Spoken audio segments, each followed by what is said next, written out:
These 5 things are what I believe to be the bare minimum that every guy would benefit from doing. We're going to be talking things that you could practice as soon as you finish this video. Practical advice, if you will. Number 1, exercise. Imagine if there's a scientific breakthrough tomorrow in the form of a magical pill which you take 3 to 5 times per week. And by doing so, it greatly improves your mood, your energy levels, it alleviates worries and depression, it improves your fitness, increases longevity.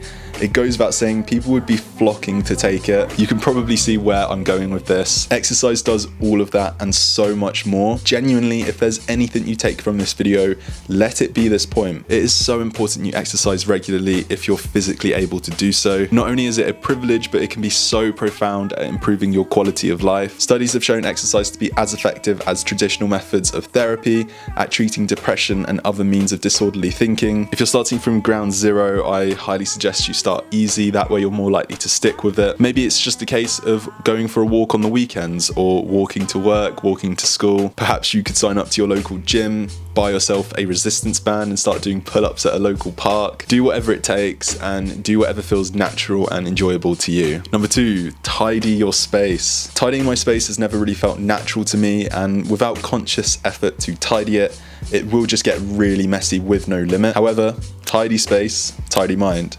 Messy room, messy mind. It's also a disservice to yourself to have your personal environment a mess. A tidy space can lead to increased productivity, less brain fog, feelings of relaxation, and so much more. A really useful tool, hack, tip, whatever you want to call it, when I don't feel like tidying my space is to tell myself I'm just going to put away 10 items. If I get to the end of those 10 items and then decide to stop, well then at least my space is a little more organized. However, 9 out of 10 times I continue tidying until I'm satisfied. Number 3, self-care. Self-care is an umbrella term, and since this video is focused on the bare minimum, as a guy, you should be using skincare. You should be cleansing your skin, moisturizing, and applying an SPF at the very least of once per day. There have been countless times where I've found myself in a bit of a rut, and by simply going through the motion of my skincare routine, I'm able to recognize perhaps I haven't been treating myself as well as I should be. Enter Geologie. I've worked with Geologie for close to 2 years now, and it's for a good reason. They do such an amazing job at simplifying skincare for us guys, which makes it easy to be consistent with. When we use skincare products and we're not too sure if they're right for our skin, or we're not sure if they're even effective, we lose motivation to use them. However, Geologie offer a skin diagnostic quiz on their website. It takes less than 60 seconds to complete. At the end of it, you'll be allocated a face wash, moisturizer, and night cream, all catered towards your skin based on the answers you give during the skin diagnostic test. It literally couldn't be any easier, and above all, you're going to be using ingredients which you probably wouldn't use otherwise. To get 50% off your first trial set, start by taking the skincare diagnostic test, and then use code Luca50 once you've been allocated a regime. Alternatively, you could click the Geologie link found in the description of this video. And again, a massive thank you to Geologie for sponsoring today's video. Number 4, try something new at least once per month. This is self-explanatory. We're biologically wired to lean toward new stimuli and new experiences.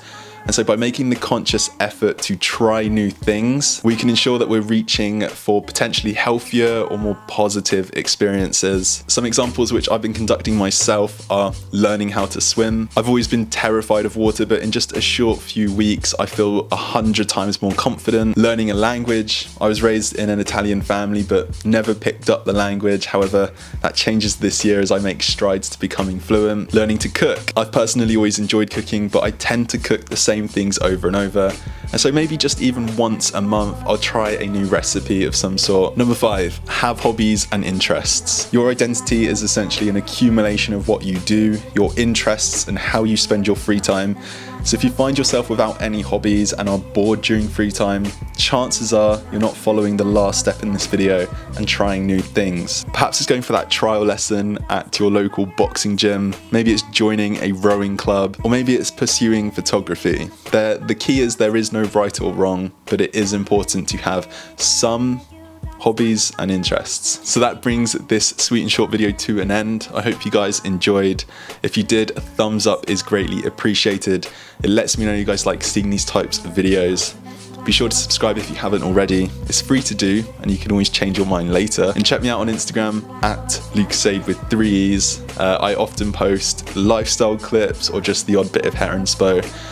So it'd be cool to connect with you there. But until then, I will see you all in the next video. Take care, guys. Bye bye.